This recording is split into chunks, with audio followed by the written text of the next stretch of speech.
Golden State Media Concepts Sci-Fi Podcast. Together we dive into the world of sci-fi and science fiction. From episodes of Star Trek, Star Wars, to The Walking Dead, Resident Evil, all the hot new science fiction movies from the back doors of Marvel or DC. The Golden State Media Concepts Sci-Fi Podcast. You'll never look at science fiction the same way again.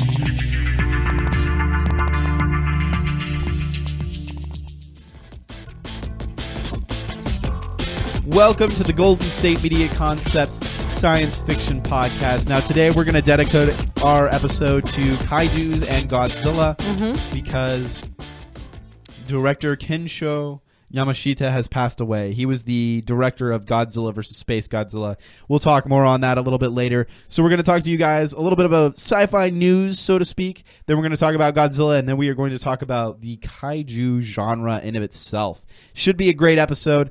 I know I've got a bit of a background with Godzilla myself. Right. So I know you've got some stories for me, Pauline. How about you tell us what's up? So first, for all of you out there who are either sneaker lovers or lovers of Back to the Future, there has always been talks about the self-lacing, like power lacing shoes. And Nike has always dabbled with that idea of coming out with those real life shoes for us to actually wear. And it's happening. Which I'm actually pretty excited about. I'm not going to say I'm not a fan of Back to the Future, but it kind of got played out for me only because my brothers loved it so much that they always wanted to watch it. It's a great movie. Yeah, it's one of those things where, so I kind of got over it. But it's really cool. So Nike is going to release their first batch. They're doing a raffle ticket where the raffle is only $10 per ticket. And you can buy as many as you want. Yeah, so you could get an unlimited amount of raffle tickets. And the cool thing about it is that because there's 89 pairs of shoes right now with this first batch. And so the raffle is to get one of these pairs of shoes. But the really cool thing about it is that all the proceeds are going to the Michael J. Fox Foundation. Yes. Which he, of course, got the first pair. That was back in 2015, October 22nd, 2015. Well, and I don't know if you guys know what the Michael J. Fox Foundation is about, but it is looking for a cure for Parkinson's, which is a really serious disease. My grandfather died of Parkinson's. Yeah. So it's it's a special place in my heart for sure. And Michael J. Fox actually has Parkinson's. So. And so it's a cool thing. I think this is a really cool partnership because it's cool for us as far as like fans of Nikes and of shoes and just in general, like just a cool new shoe in general, but then also fans of the movie and of Michael J. Fox also. And then to know that because we buy things in vanity and we buy things just because we want it and because we see it on TV, but to know that the proceeds from this shoe is going to go to help better people, I think it's just a lot better and it makes it just that much sweeter. So the raffle, the time slot to buy the raffles is currently going on right now until Monday, October 17th. Yes. So, and again, you can buy as many raffle tickets, as you would like. It's $10 each. And so, and just to know that you're giving back to a really good cause, I think I'll just buy at least. I want to win the shoes, to be honest. They're actually really cool. Yeah. Like, if you take a look at the shoes, like they're not styled quite like they are in Back to the Future. They've kind of got more of a modern look to them, but like they look cool. They look really, really cool, and you can actually like wear them because Nike has come out with a similar kind of like a prototype, I guess you could kind of say, but you couldn't actually wear the shoe. Right. And so now these are actually shoes that you can like, I guess if you wanted to, you could walk around with them. I don't know. If I were to get one of these shoes, I think I might. Outside? Yeah, sure. See, I don't know because like I would want people to see them, but then honestly, knowing me, I'd probably just post it on Instagram and then just keep them in my house so that they never get like messed up. I might keep them around if like I was able to get Michael J. Fox to like sign them. Oh my gosh, that would actually be pretty nice. So on a more lighter note, yes, there is a new Lego Star Wars DLC that reveals how Poe from Star Wars actually survived. So it's one of those things where in Force Awakens, originally Poe was supposed to be dead after they crashed the ship onto the planet. And, well, if you've been wondering how we survived, Lego Star Wars, I guess, is filling in the blanks. Now, I'm not so sure if this is canon, but Warner Brothers Interactive Entertainment has released a trailer today showing the latest DLC pack for Lego Star Wars The Force Awakens. It's titled Poe's Quest for Survival. Right. And it's actually kind of interesting. I watched the trailer for it. It looks kind of funny. It includes, it's supposed to help a little bit with some new bridging between the 30-year gap. And we're sure that there's going to be a lot of things coming out in the near future that are going to, kind of, bridge the gap of what's all missing in between the 30 years and that sort of thing. So, I mean, you should go check out the trailer itself. It'll give you a glimpse of Poe and get an idea about his time on Jakku. Needless to say, it's a Lego game. So it's going to be very tongue-in-cheek humor, very humorous.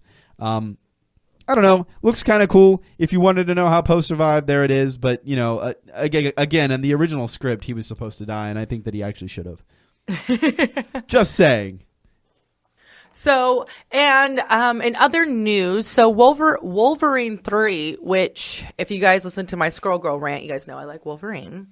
But so it's the poster, the movie poster has been released, and it's not going to be Wolverine 3. It's going to be actually called Logan. There hasn't been a particular release date yet.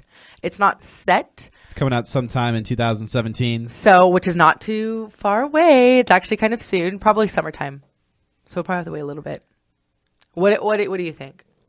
I don't know. I think it's interesting. I know that Hugh Jackman is very excited for this film. I love Hugh. He has a really hard time holding in secrets.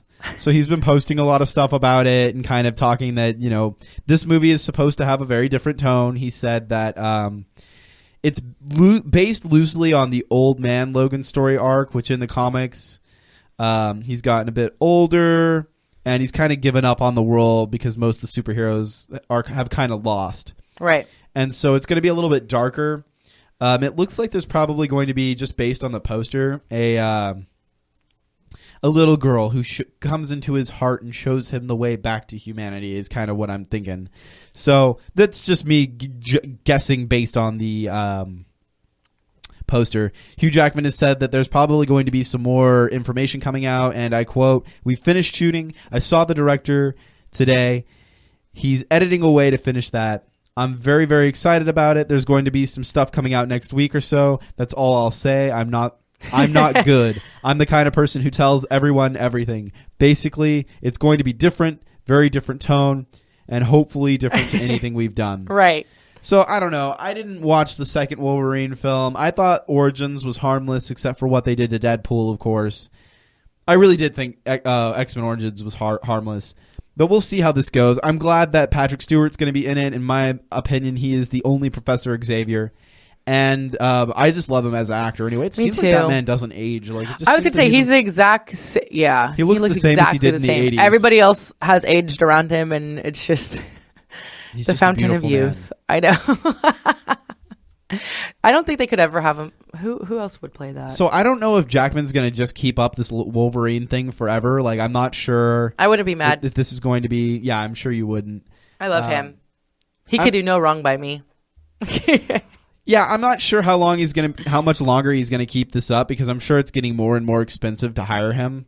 I don't know. I don't know if you guys are still interested in Fox's X-Men. I know I've kind of lost interest in it just because of how much they keep jarring their timeline around. But it's coming out. It's gonna happen. Wolverine 3 will be on the big screen in 2017, and I don't know how you guys feel about that. Why don't you let us know? I feel very excited.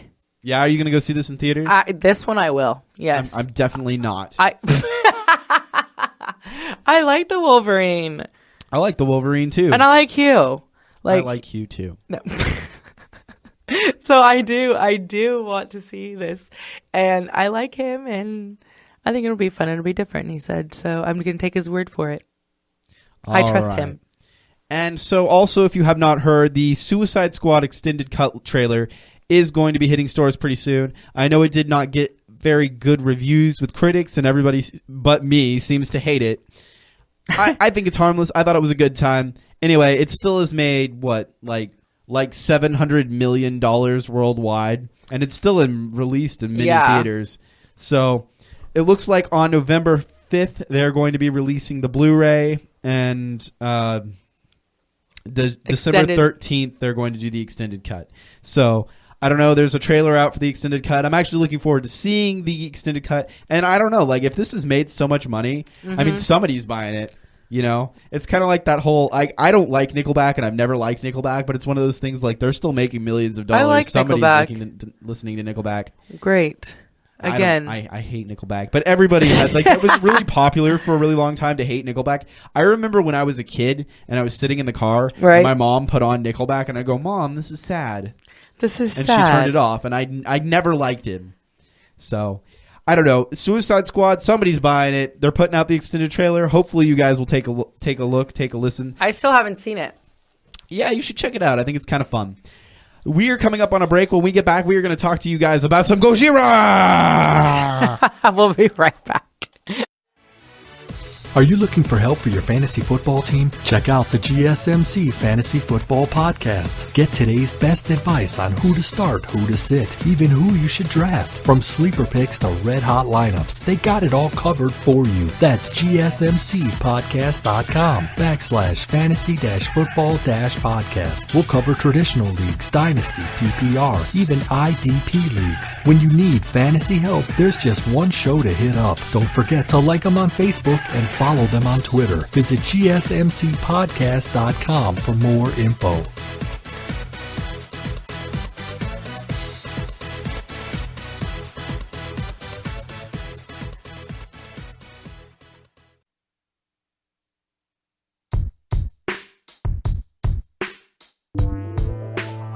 Welcome back to the Golden State Media Concepts Science Fiction Podcast. I'm Shay Northrup. And I'm Pauline. And something really sad has happened. That's actually really sad. The director of Godzilla vs. Space Godzilla, director Kinsho Yamashita, has passed away. Now, he has died. What was it? He passed away on August 16th, 2016, and the cause of his death was heart failure. So it's very interesting in of itself because of the fact that Shin Godzilla has just come out. And so he was the director of Godzilla vs. Space Godzilla and the chief assistant director to what came out before Godzilla vs. Space Godzilla, Terror of Mechagodzilla. Now, I think Godzilla vs. Space Godzilla is actually one of my favorites of the 90s Godzilla films, because in the 90s they actually rebooted Godzilla, so to speak. It depends on who you talk to. Some people say it's a reboot, some say it's a different Godzilla. There's all these different things and theories going on with Godzilla and amongst Godzilla fans. So it's really sad to see he's gone, and since in honor of this man, we are going to talk to you guys a little bit about Godzilla. Now, if you're not familiar with Godzilla, then you've missed out on like a really huge cultural phenomenon. Now, the first Godzilla movie came out in 1954, and it was actually kind of a deep movie in of itself. It's about, the monster comes up from the sea and starts destroying Japan, but a lot of people say that it's a big metaphor for the atomic bomb being dropped on Hiroshima and Nagasaki. So in the movie itself, they create the hydrogen destroyer, which is a kind of atomic weapon thing that destroys oxygen, and they suck all the oxygen out of the water, and Godzilla ends up dying because of it. And that's the end of the first movie. Now, in the first Godzilla is actually kind of small. He's no bigger, like he's only barely bigger than any of the skyscrapers in Tokyo itself. And so it's interesting to see where he's come and how big he's gotten. There's actually charts online showing you the scale of Godzilla over the years. And he just gets bigger and bigger and bigger. Now, Of course, there's been some American versions of Godzilla, most notably the 2014 Godzilla by Gareth Edwards. I actually really enjoyed the movie. I think it's one of the better Godzilla movies to be released. But as we all know, Godzilla 98 was the worst Godzilla movie ever made, maybe besides Son of Godzilla, which everyone knows is... I mean, if you haven't seen Son of Godzilla, like it's literally like Godzilla has a son, and it features one of the worst suits from Godzilla history. Like, it's just terrible. Now, my first introduction to Godzilla was when I think I was like 6 or 7, and one of my friends on the playground was actually like a huge Godzilla fan. Aww. He had the toys and all of that, and so I wanted to be cool too. Right. So I went to my local Blockbuster, and like I asked my dad if we could rent one of the Godzilla movies, and I think the first one I saw was Oh man, it's been a while. I think the first Godzilla movie I saw was Godzilla versus Megalon, and that one's we call the suit for that one Barneyzilla because he kind of looks like Barney a little bit. It's kind of funny, but it's up until like I think a majority of the Godzilla movies are men in suits. Like, there's almost never CGI unless it's here in the States. And it's actually funny in of itself that in the original Godzilla, when they moved it over to the United States, they did a recut of the movie to incorporate a white American man that was in Japan at the time of the disaster, which it's ridiculous. It's super cheesy. It looks different than the film itself. It doesn't fit. I watched that version of the film, and it's almost insulting, to be perfectly clear. Now, if you're not familiar, Shin Godzilla just got rebooted. So Godzilla's been rebooted. It's also known as Godzilla Resurgence, which I hate it when sequels have the name Resurgence. Yeah. It's terrible. But it looks really good. It's got some really good reviews on IMDb. It has some really good reviews on Rotten Tomatoes. It actually looks kind of decent. Now, I know a lot of Toho Films, which is the company that actually does Godzilla. Not all of their films are like grade A. There's usually a lot of cheese. Unfortunately, a lot of the Godzilla movies have a lot of borrowed footage from other Godzilla movies. So if you've seen other Godzilla movies, sometimes you'll see some of the same footage. And that's kind of a problem. But this one actually looks like there's quite a bit of a budget. And I know every time America does a Godzilla movie, they like to do a Godzilla movie right after. So I think this is kind of a response to the last Godzilla movie. And I know we're going to get some Godzilla movies coming up here pretty soon. Here in the States as well as Japan. Like, Japan's got a couple under their belt that they're working on. For example, they're doing one just called Godzilla, and it should be coming out sometime in the near future. I think like 2017 is when it's rumored to come out. So we're getting like a Godzilla movie almost every year at this point, and it's kind of awesome. So there are 31 Godzilla movies in total, and I've seen almost all of them. I have not seen Godzilla versus Mechagodzilla 2. And the only reason that I've seen all of these movies is because I had this roommate in college who Godzilla was his favorite thing on the planet. Like, that's all he ever wanted to talk about. That's all we ever did. So when there was the announce of the original Godzilla, or the new Godzilla that came out with Garrett Edwards, the 2014 one, him, myself, and another roommate that I had, we sat down and we made a list of all the Godzilla movies, and we watched every single one of them on that list, except for the second Mechagodzilla movie that came out in the 90s, because that one's really hard to find for some reason. So we still haven't watched that one, and it's been, like 2 years? But eventually I will finish all the Godzilla movies, and I will tell you... He's on a quest. Yeah. I'll tell you, there's some real gems in there. Like, for example, King Kong versus Godzilla, which also got re-edited here in the United States. But, you know, King Kong was more in favor in the States rather than Godzilla. But there's like a scene where King Kong grabs a tree and starts trying to shove it down Godzilla's throat. And, like, people have turned it into a meme being like, eat your broccoli. It's pretty good. Shay thinks that's classic. Mothra versus Godzilla is the classic one. And then there is Ghidorah, the three-headed monster, which is probably, honestly, if we're going to talk Godzilla, is probably the best Godzilla movie as far as most people are concerned. That is the most fun. Destroy All Monsters is pretty good, and I think like Space Godzilla is another one of my like all-time favorites. Ones that you like. Yeah, so there's a lot of good stuff out there. If you haven't watched a lot of Godzilla, it's a lot of fun, especially because of the cheese. I mean, I think that's men in suits fighting over these plastic cities, and you know, but it's fun. It is a lot of fun. The Godzilla movies are a lot of fun. I would say check them out. Godzilla Raids Again, pretty good. I don't know. What's your favorite Godzilla monster? Do you know any of them? Oh, well, my dad loves Mothra, so I guess I'll say Mothra. Mothra's okay. It's weird though. It's just Mothra's always the good guy. It's like, yeah. It's like Godzilla goes back and forth. Like Godzilla is sometimes the good guy, sometimes the bad guy. Yeah, like, sometimes Godzilla I'm just does what he wants. Should I like him? Should I not? Well, like, and if you really like watch the movies, there are different Godzillas. Like there's more than one Godzilla out there.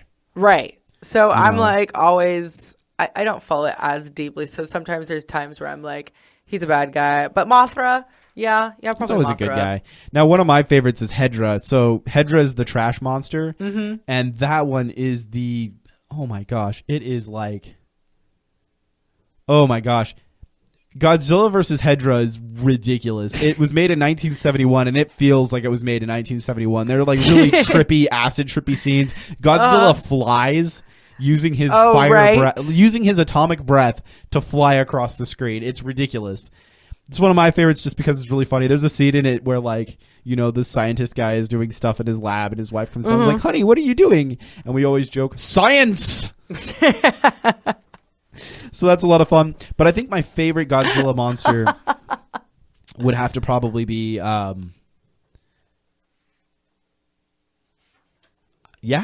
say it'd have to probably be Hedra. Hedra's pretty funny. So that's... all the time I kind of wanted to give to Godzilla, and we've kind of done a bit of a tribute. When we come back, we're going to talk to you guys about kaiju films themselves. So stick around. Tired of searching the vast jungle of podcasts? Now listen close and hear this out. There's a podcast network that covers just about everything that you've been searching. The Golden State Media Concepts Podcast Network is here. Nothing less than a podcast bliss with endless hours of podcast coverage.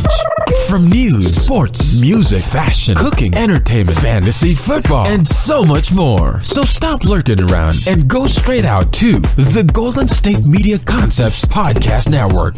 Guaranteed to fill that podcast itch, whatever it may be.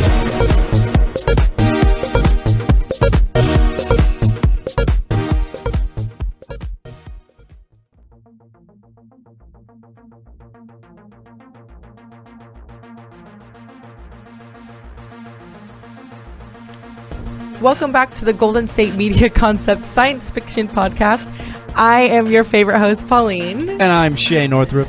And we're getting ready to wrap up this episode, but we wanted to talk to you guys about KaiJu, which, I mean, it's Japanese for strange beast, so kind of like monster, I guess. Yeah, basically just means monster. KaiJu movies. Yeah.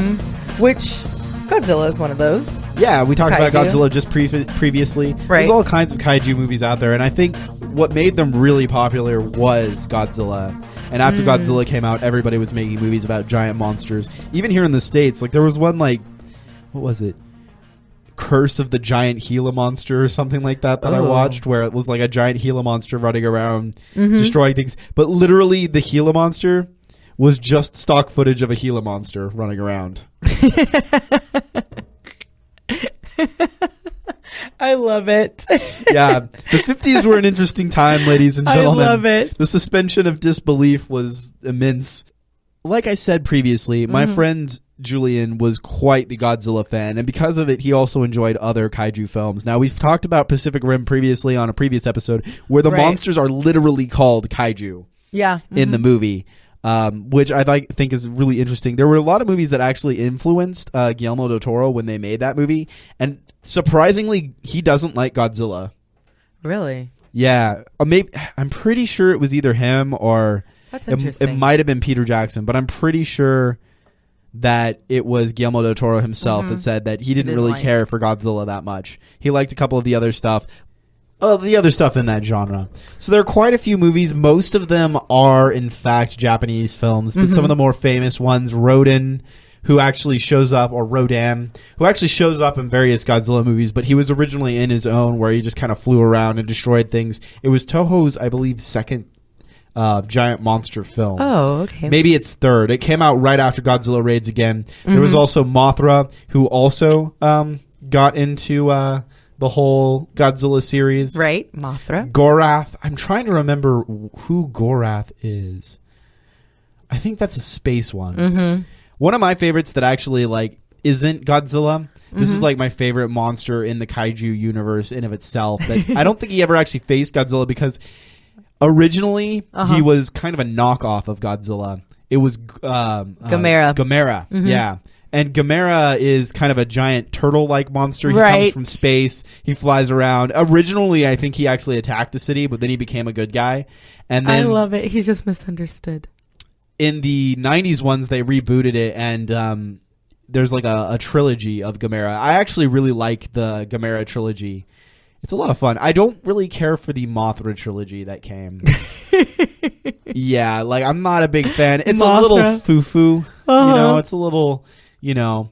So I always wish that they would have done like King Ghidorah, the movie, just based on King Ghidorah, because King Ghidorah always shows up and wreaks havoc, and then Godzilla usually has to team up with other monsters to fight King Ghidorah, because Ghidorah is like a really powerful one. He's the three-headed he's the three-headed guy. I'm sure you've seen it. He's like one of the most popular things that he fights. But there have been quite a few movies here in the States about kaiju as well, like Zork the Invader, Godzilla 98, Cloverfield is technically a kaiju film. Of course, Pacific Rim 2 is coming out pretty soon. In the future, we are getting a Godzilla 2, which I am stoked for. We have to wait till 2019. It kind of sucks, but you know. And then Godzilla versus King Kong, which is supposed to be coming out in 2020. Hopefully, we'll see it. So one of the ones that I actually really enjoy from the 60s, and they brought it back again in the 90s, but it wasn't as good, was Yongari. It's a Korean one, and there's a specific scene that I really like in Yongari where Yongari looks like a ripoff of Godzilla. Right. Like, he looks like Godzilla. Like, I'm pulling up the pictures in front of Pauline right now. Like, he shoots like a laser beam, and he has like a horn. Yeah. But there's a scene where the little boy has like a radio, and he like plays some surf music, and then like he just like starts dancing. And the boy's like, "Yeah, Yongari's dancing," and so like he's dancing with the guy, and the little boy, and so really dancing. All he wanted to do was listen to surf, guys. That's all. He's just having a bad day, you know. He just wanted to dance. So there are all kinds of things. It's really funny because like in Germany, they really like Frankenstein. Yeah. So there have been like some versions of Godzilla that like my friend Julian was showing me where they call Godzilla Frankenstein, or like Godzilla versus the Frankenstein's monster and stuff like that, even though like it's a completely different Godzilla movie. Yeah. Like they tried to sell some of it as Frankenstein. I don't know why. There are quite a few Godzilla video games out there, amongst other kaiju games. Usually they're not that good. There was Godzilla Destroy All Monsters, King of the Monsters, quite a few of them. I never actually played the Pacific Rim game. Me neither. I don't know if it was any good. There's been, of course, a couple TV shows about this kind of thing. Giant robots are a big thing in kaiju films as well. I know it's kind of one of those things where it's kind of one of those weird subgenres that only seems to have like a few people that are the fans, but it is something that I can really enjoy and get down with. It's a lot of fun to watch something bigger than us destroying things. And it's always funny because it's like little miniatures, like little cities, like you could tell. One of my favorite scenes. I love that part. Have you ever watched Crank? No. There was this movie called Crank where it has Jason Statham. And like he has to get adrenaline through his body. Oh, yes, and he has to with the clamps and everything. Yeah. Yes. Okay. Yes, I do know what you're talking about. In Crank 2, he gets a heart transplant, and so he has to keep energy to his heart. Right. And Crank 2 is more ridiculous than Crank 1. I think they realized what they had. And there's this scene where he's trying to get his heart, and he goes and like he sees this guy, and he's got like he's been chasing this guy down, and he's got like an ice chest, and they both grab some wires of an electric. Like one of those places that are fenced off, the power plants. Oh, yeah. And they both turn into giant monsters and start beating each other up really slowly at this really weird, bizarre fight scene. Yeah, Crank 2. And then like, I have to check that out. It's hilarious. I need to see I'll this. show you the fight scene after we're done with the show because it is great. And so like, they like show like the model building and them fighting, and then like they show like two guys and you see like the one guy like and he points, and then like it shows them as like little miniature people, right? And then they get smashed.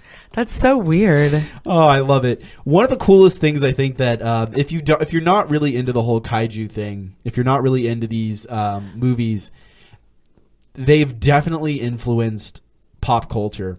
Yeah. You're always seeing these things being referenced in cartoons and video games, even if they're just tongue in cheek. You know, like I think this is something that's definitely left its mark on cinema, and it won't be going away anytime soon. I think my friend Ryan Galley said it best. It's kind of like wrestling.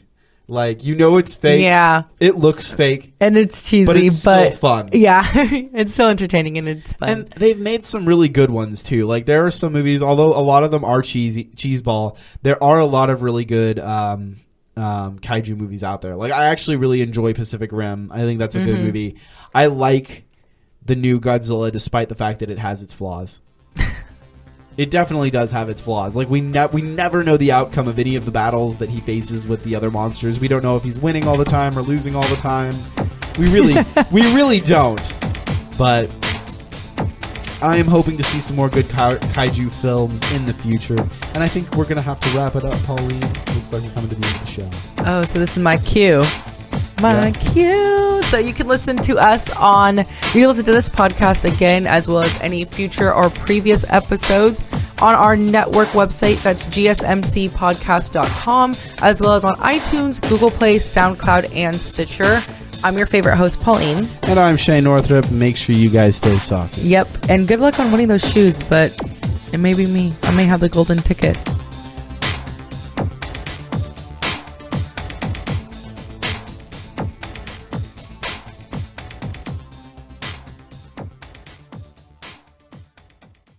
You've been listening to the Golden State Media Concepts Sci-Fi Podcast, part of the Golden State Media Concepts Podcast Network. You can find this show and others like it at www.gsmcpodcast.com. Download our podcast on iTunes, Stitcher, SoundCloud, and Google Play. Just type in GSMC to find all the shows from the Golden State Media Concepts Podcast Network, from movies to music, from sports to entertainment, and even weird news. You can also follow us on Twitter and on Facebook. Thank you, and we hope you have enjoyed today's program.